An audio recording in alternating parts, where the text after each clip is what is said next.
Okay, this section is about calorimetry, and the goal is to describe how to measure and calculate the quantity of energy transferred as heat in a reaction by calorimetry.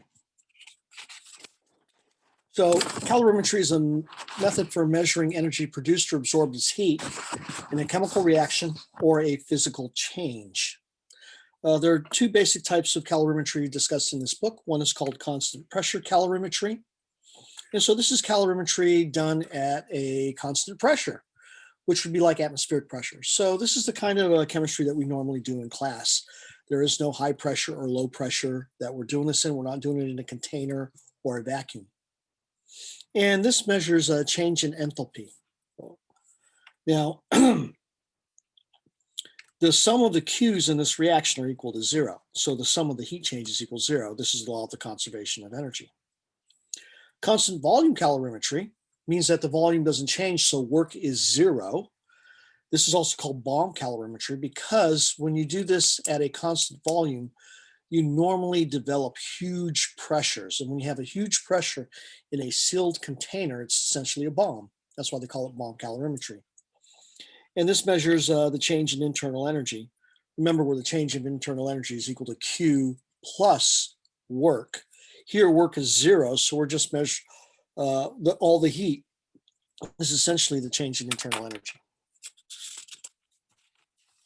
So we're going to jump right into it, and we're going to take a look at first the constant pressure calorimetry, often called coffee cup calorimetry because you use a coffee cup.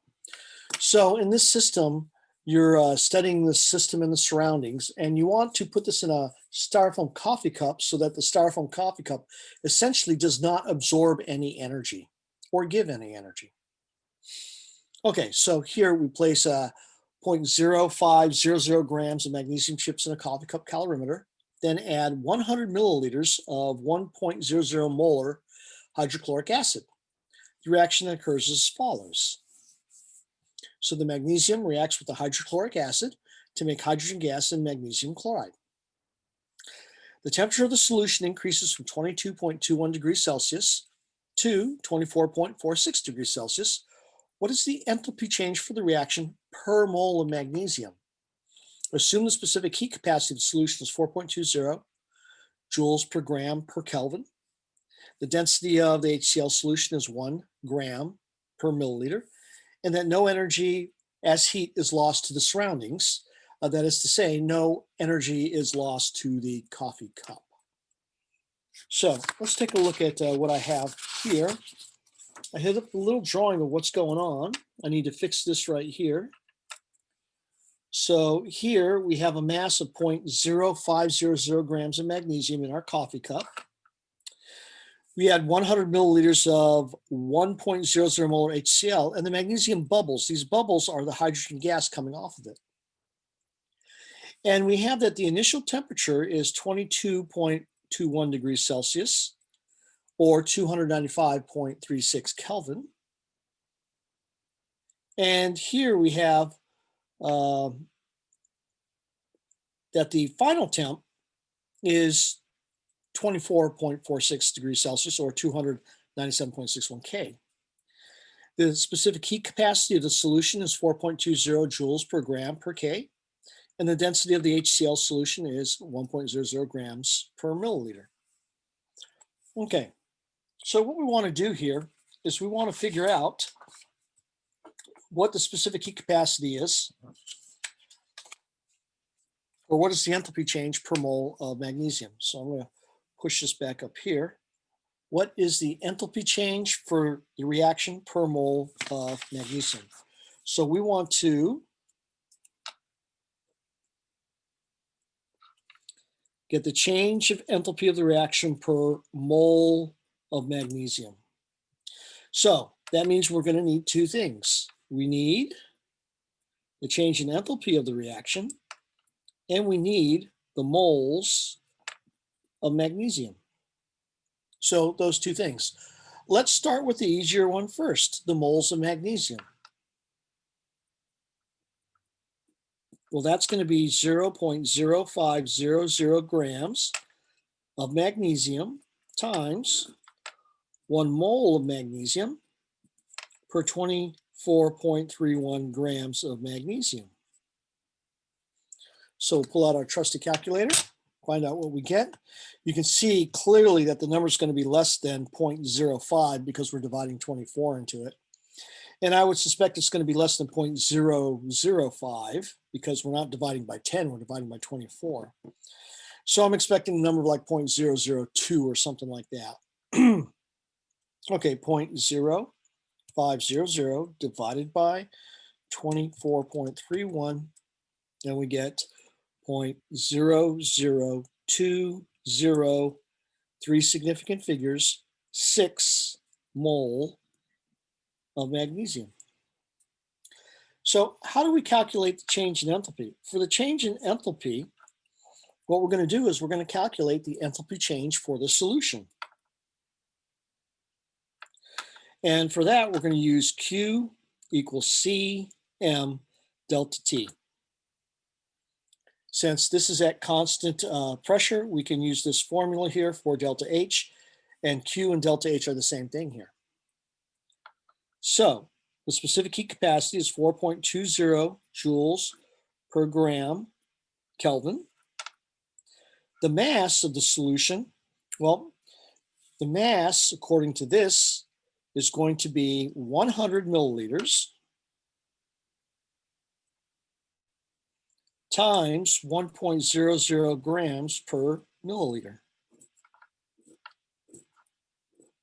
So you can see I'm doing the work inside of parentheses here for the mass of the solution.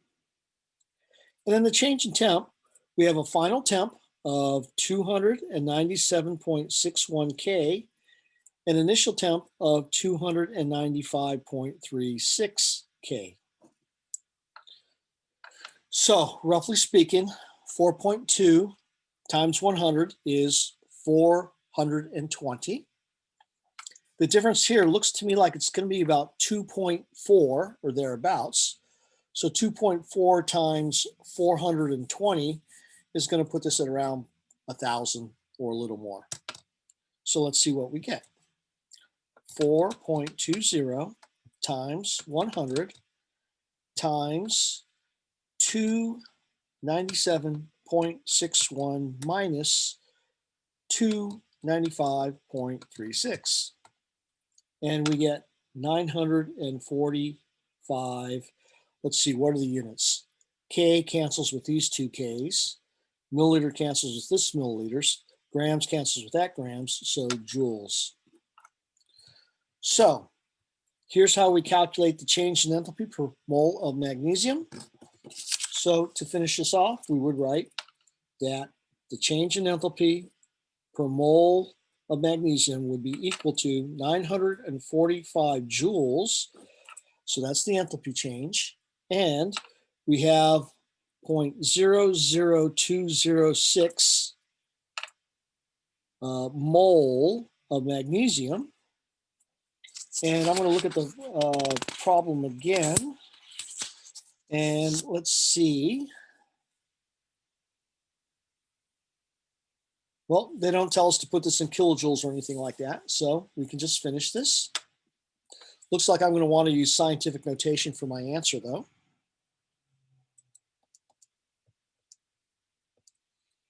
And put this into scientific notation.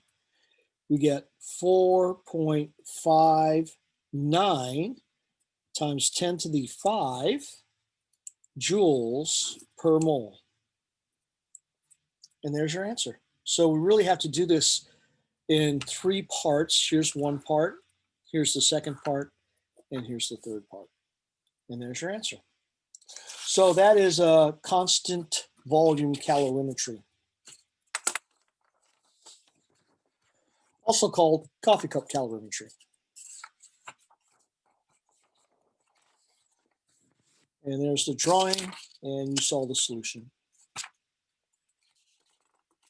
So now we're going to do an example of constant volume calorimetry. So constant volume calorimetry, we're measuring the internal energy, and the internal energy is equal to Q, or the heat. So in this reaction, we have octane, which is gasoline essentially, burns in oxygen, with oxygen, and you get CO2 and H2O.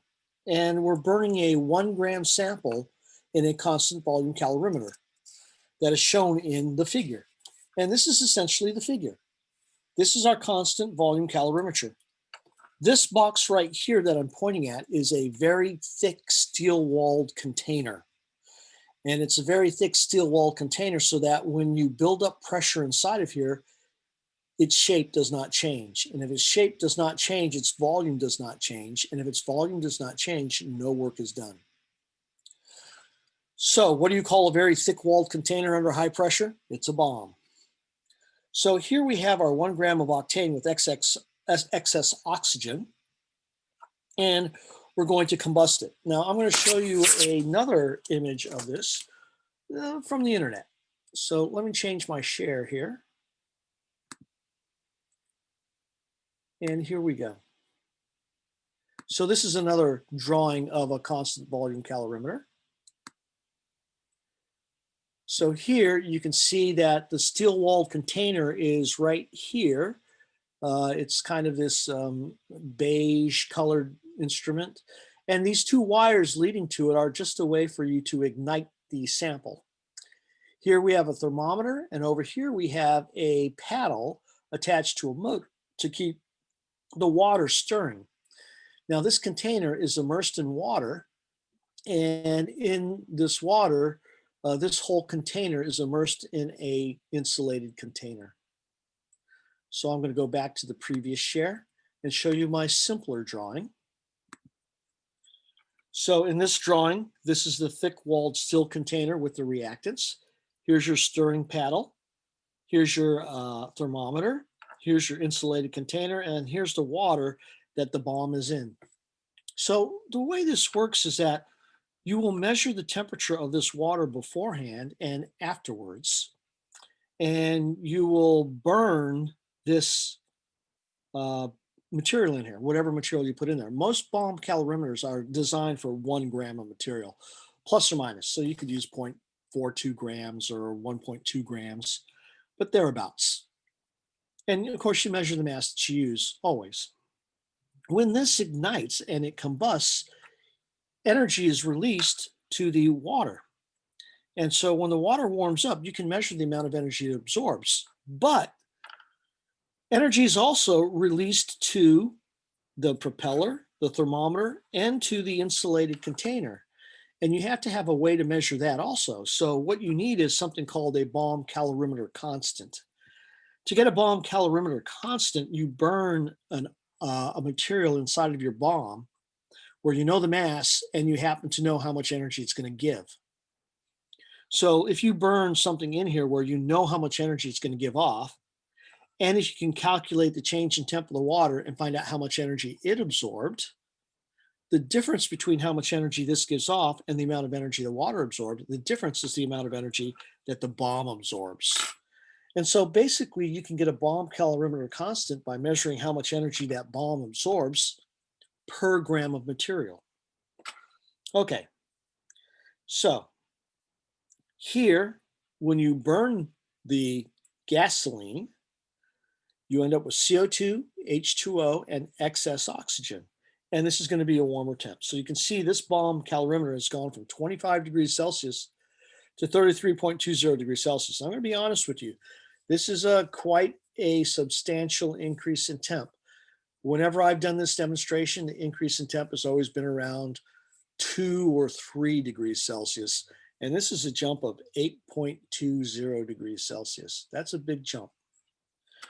Okay, so here, for this particular bomb, the calorimeter constant has already been discovered to be 837 joules per Kelvin. And then remember, the bomb includes the thermometer, the propeller, the insulated part, the metal container, and all of those are part of the bomb. The water is not part of the bomb. Okay, so there's your drawing for this. And now let's take a look at how we solve this. So I'm going to get a fresh piece of paper here.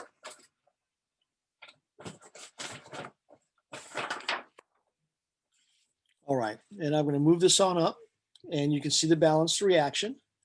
So I'm going to go ahead and read through this what is the heat of combustion per gram of octane? So I'm going to write out to start with. We want the heat of combustion, so that's the Q, delta H, per gram of octane.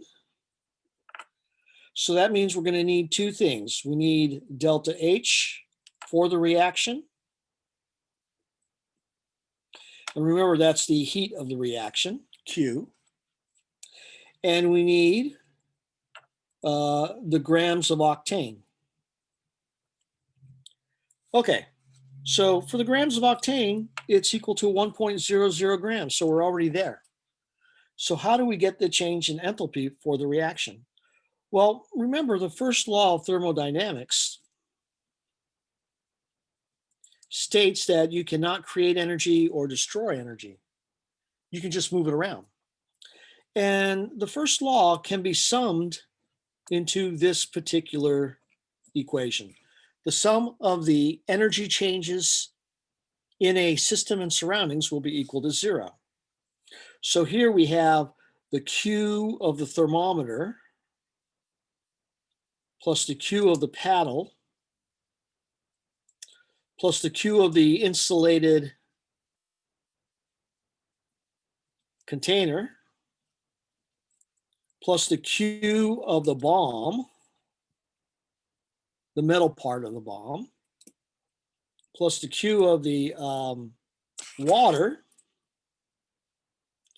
plus the Q of the reaction is equal to 0. So basically, I'm trying to account for all the different parts of the calorimeter. Now, these combined together are called the Q of the calorimeter, or Q of the bomb, if you will, plus Q of the water, plus Q of the reaction is equal to 0. So this means that the Q of the reaction is equal to negative Q of the calorimeter minus Q of the water. So that means we need to calculate the Q of the calorimeter and the Q of the water. So here, I'm going to show you how to calculate the Q of the calorimeter, understanding that the bomb, the calorimeter constant, is 837 joules per Kelvin. So let's put these calculations over here. Actually, what I'm going to do is I'm going to move this page down, and I'm going to show you how to calculate the Q of the calorimeter, which is the Q of the bomb. So here we've got the Q of the bomb is going to be 837 joules per Kelvin. Now we need to multiply by something. And what do we multiply by? We multiply by the change in temp. So the change in temp is going to be 33.20 degrees Celsius minus 25.00 degrees Celsius, if I remember the numbers correctly. And let's take a look and see what those numbers are.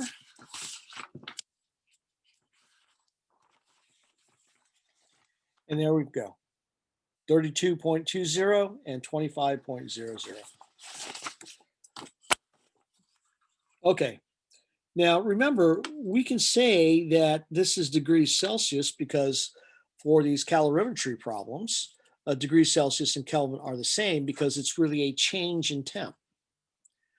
Okay, so what do we get here? We get 837 times 8.2, which is going to give us somewhere around 64,000.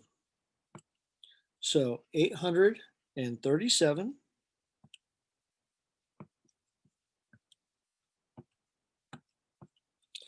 times 8.20 is equal to 6.86 times 10 to the third joules. Now, how do we calculate the Q of the water? Well, the Q of the water is Cm delta T. So the specific heat capacity of water is 4.184 joules per gram per degree Celsius. The mass of the water is 1.20 kilograms. Now here, kilograms and grams don't cancel, so I'm going to multiply by 1,000 grams per 1 kilogram. And then finally, I'm going to multiply by the change in temp, which we saw before is 8.20 degrees Celsius. Okay, and let's see what we get here.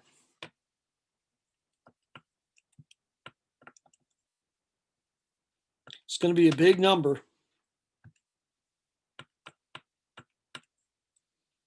And I get 4.12, 3 significant figures, times 10 to the 4th joules. Now, I'm going to take these two numbers and add them together because we will need to. So the Q of the reaction is negative Q of the bomb minus Q of the water. And I'm going to take both of these and convert them to kilojoules. So the first one we have is 6.86 times 10 to the 3rd joules times 1 kilojoule per 1,000 joules. And we get 6.86 kilojoules.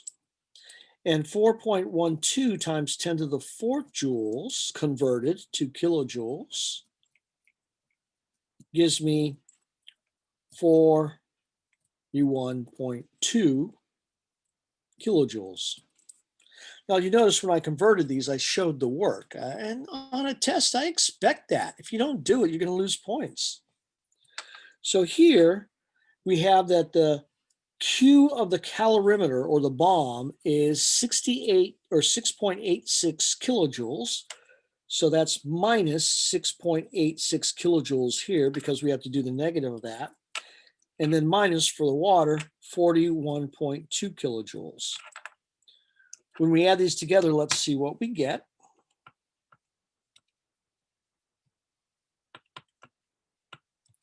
So we get negative 48.06 kilojoules.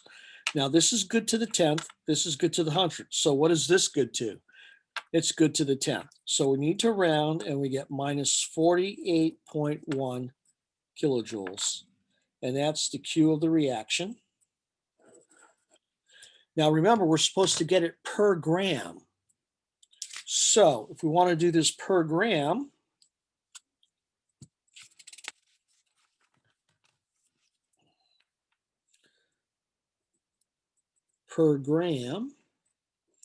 we take that negative 48.1 kilojoules and divide it by the 1.00 grams that we used, and we get negative 48.1 kilojoules per gram.